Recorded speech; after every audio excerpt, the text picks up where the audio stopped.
In sleepy Joe Biden's last year in office, the United States hemorrhaged 100,000 manufacturing jobs, and the number was going through the roof at levels never seen before.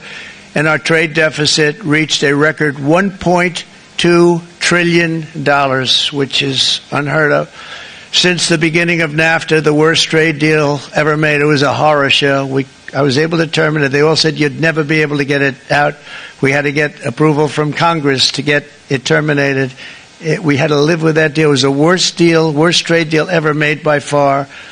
But since the very beginning of NAFTA, our country lost 90,000 factories. Think of what that is, 90,000. Think about putting a map up and putting tax on it. You wouldn't have enough room.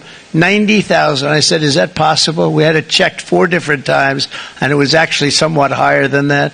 And 5 million manufacturing jobs were lost while racking up trade deficits of $19 trillion. That was the worst trade deal ever made. As a result of these gigantic losses, foreign nations now own $26 trillion more of American assets than think of this, than the Americans own of their own foreign assets or other foreign assets. The United States can no longer produce enough antibiotics to treat our sick. We have a tremendous problem. We have to go to foreign countries to treat our sick. If anything ever happened from a war standpoint, we wouldn't be able to do it. We import virtually all of our computers, phones, televisions, and electronics. We used to dominate the field, and now we import it all from different countries.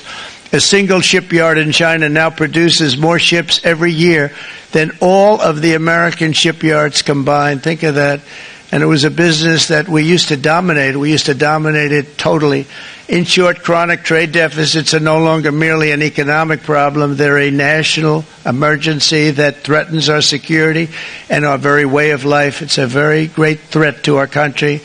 And for these reasons, starting tomorrow, the United States will implement reciprocal tariffs on other nations. It's been a long time since we even thought of that.